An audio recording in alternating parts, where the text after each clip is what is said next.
Hello, আসসালামু আলাইকুম বন্ধুরা, কেমন আছেন সবাই? আজকে আরেকটি ভিডিও নিয়ে আসলাম। তো আজকের ভিডিওটা হচ্ছে কোরিয়াতে কিভাবে আসা যায়। তো অনেকে আমার কাছে প্রশ্ন করেন, ভাইয়া কোরিয়াতে আসবো কিভাবে আসবো, কিছুই বুঝতে পারছি না। তো আজকে তাদের জন্য ভিডিওটা তৈরি করা। তো ফার্স্ট আপনি কোরিয়াতে আসার, আমি যেভাবে এসেছি সেটা হচ্ছে E9 ভিসায়। তো এটা হচ্ছে গিয়া নন স্কিল মানে অপেশাদার ভিসা। তো এই ভিসাতে আসতে হলে আমাদের বাংলাদেশ থেকে বোয়েসেল এজেন্টের মাধ্যমে আসতে হয়। তো আসার ফার্স্ট রিকোয়ারমেন্ট হচ্ছে ভাষা শেখা। তো প্রথমে ভাষা শিখতে হয় এবং পরবর্তীতে বছরে একটা সময় ফার্স্টের দিকে তো সার্কুলার হয়। তো সার্কুলারে আপনাকে আবেদন করতে হবে এবং আবেদন করলে আপনি যদি পরীক্ষা দেওয়ার সুযোগ পান তো পরীক্ষা দিতে হবে এবং পরীক্ষা দিয়ে ভাষায় টিকতে হবে এবং টেকার পরে আপনাকে রোস্টার করা হবে।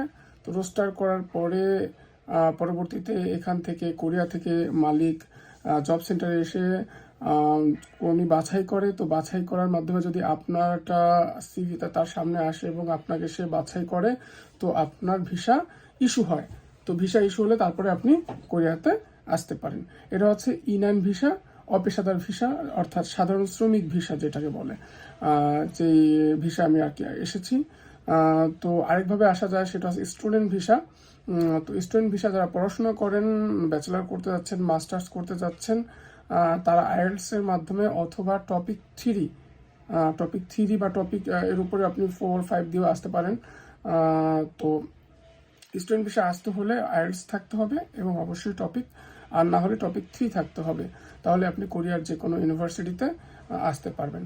আইএলটিএস এর পয়েন্ট 5.5 থাকতে হবে, একদম সর্বনিম্ন 5.5। যদি আপনার আরও বেশি থাকে তাহলে আপনি আরও ভালো ভার্সিটি পেতে পারেন এবং আপনি স্কলারশিপ পেতে পারেন। ভালো স্কলারশিপ পেতে পারেন, অনেক সময় 100% স্কলারশিপও পেতে পারেন। তো স্কলারশিপ পেলে হবে কি, আপনার খরচটা অনেক কমে যাবে। তো এটা ভালো আর কি, ভালো রেজাল্ট নিয়ে আসাটা আশা করি স্টুডেন্টের জন্য ভালো হবে। এটা হচ্ছে স্টুডেন্ট ভিসা। এছাড়াও আরেকটা স্টুডেন্ট ভিসা আছে, যেটা হচ্ছে আপনি ইন্টারমিডিয়েট পাস করে ল্যাঙ্গুয়েজ প্রোগ্রামে আসতে পারেন। যাদের আইএলটিএস নেই বা টপিকও নেই, তারা কীভাবে আসবেন? তারা ল্যাঙ্গুয়েজ প্রোগ্রামে আসতে পারেন, কোরিয়ান ল্যাঙ্গুয়েজ শিখবেন। সেই প্রোগ্রামে আসলে D4 ভিসার ক্যাটাগরি তা আপনি আসতে পারবেন। তো এর জন্য অবশ্যই একটা এজেন্সি আপনাকে ধরতে হবে। এজেন্সি ধরলে তারা কোরিয়া থেকে আপনার ফাইলটা ওপেন করবে। তারপরে সব কিছু তাদের মাধ্যমে আপনি করতে পারবেন। অবশ্যই ব্যাংক ব্যালেন্স থাকতে হবে। যাদের কমপক্ষে 15 থেকে 20 লাখ টাকা থাকলে সবচেয়ে ভালো, এটা দেখাতে পারলে সবচেয়ে ভালো। সব স্টুডেন্টের ভিসার ক্ষেত্রেই ব্যাংক ব্যালেন্স দেখাতে হয়। 15 থেকে 20 লাখ টাকা ব্যাংক ব্যালেন্স দেখাতে হবে। তো এটা গেল স্টুডেন্ট ভিসার মাধ্যমে।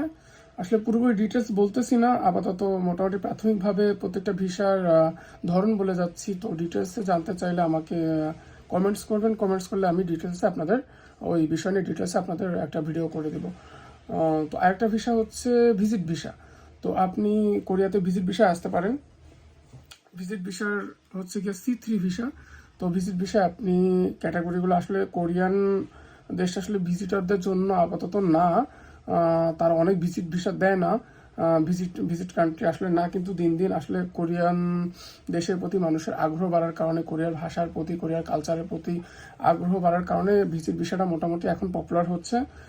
বিশেষ করে BTS পপুলার হওয়ার পরে, তারপরে ড্রামা, K-pop এগুলো পপুলার হওয়ার কারণে এখন ইদানিং কোরিয়াতে ভিজিট ভিসা খুব পপুলার হয়েছে। তো ভিজিট ভিসা ট্রাই আপনি করতে পারেন। অবশ্যই 2-3টা দেশ যদি আপনার ভ্রমণ থাকে তো, এবং ব্যাংক ব্যালেন্স ভালো দেখাতে পারেন এবং আসার কারণটা যদি ভালো মতো ব্যাখ্যা করতে পারেন, তাহলে ভিজিট ভিসাটা আপনি পেতে পারেন। কারণ বাংলাদেশ থেকে ভিজিট ভিসাটা পাওয়াটা একটু জটিল। তো ট্রাই করে দেখতে পারেন। এটা হচ্ছে C3 ভিসা, ভিজিট ভিসা। আরেকটা ভিসা হচ্ছে D8 ভিসা, যেটা বাংলাদেশিরা করার চেষ্টা করে। তো ওই D8 ভিসা আছে বিজনেস ভিসা।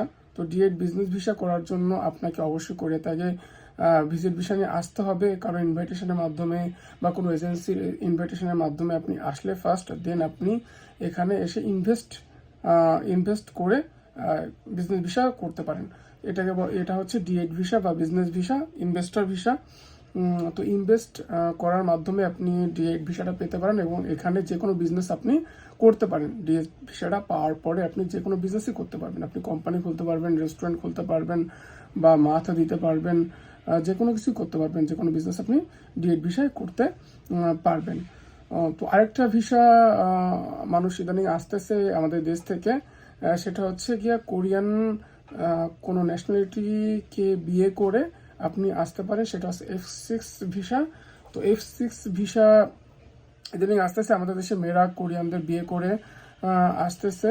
বা আবার অনেক আমার এক বড় ভাই আছে পরিচিত, সেও কোরিয়ান এক মেয়েকে বিয়ে করে এসেছে। তো F6 ভিসা অনেকে ইদানিং আসতেছে কোরিয়াতে। তো এটা হচ্ছে গিয়ে কোরিয়ান ন্যাশনালিটিকে বিয়ে করতে হবে, অর্থাৎ কোরিয়ান নাগরিক যে তাকে বিয়ে করার মাধ্যমে আপনি F6 ভিসাটা পেতে পারেন। এটা মোটামুটি কোরিয়ান নাগরিক হওয়ার মতোই। আসার পরে কিছু ক্রাইটেরিয়া আছে, এগুলো পূরণ করলে আপনি পুরোদমে কোরিয়ান নাগরিক হয়ে যাবেন। এটা হচ্ছে F6 ভিসা। তো এরপর যে ভিসাটার কথা বলবো এটা হচ্ছে E7 ভিসা।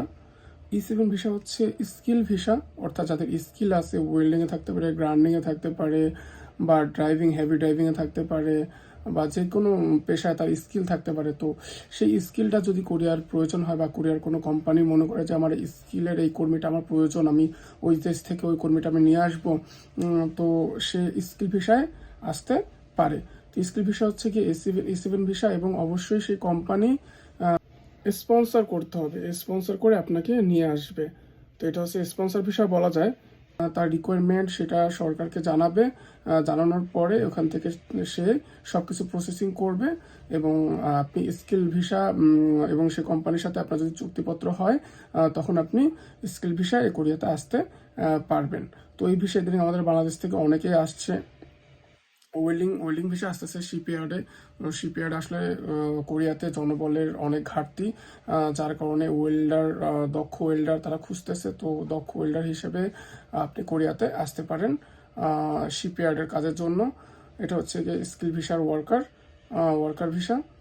তো কোরিয়াতে আসার জন্য আমাদের দেশ থেকে এই 3-4-5টা ক্যাটাগরিতেই ভিসায় আসলে আসে। তাছাড়াও 2-একটা ভিসা আছে, যেমন সিজনাল ভিসা আছে, E8 ভিসা সিজনাল, মানে 6 মাস বা 5 মাসের জন্য শ্রমিক প্রয়োজন হয়, ওটাকে বলে সিজনাল ভিসা। এই ভিসা বাংলাদেশ থেকে শ্রমিক আসে কিন্তু খুবই কম। ঠিক আছে, তো এই কটা ভিসা ক্যাটাগরি আছে, আপনারা চেষ্টা করলে এই কটা ভিসার ক্যাটাগরিতে আসতে পারেন এবং কোরিয়াতে এসে বসবাস করতে পারেন। এছাড়া যদি অন্য কোনো ভিসা নিয়ে যদি বিশদ আকারে জানার আগ্রহ থাকে আমাকে কমেন্টে জানাবেন, আমি অবশ্যই সেই বিষয় নিয়ে একটু বিস্তারিত আলোচনা করব। ধন্যবাদ, সবাই ভালো থাকবেন।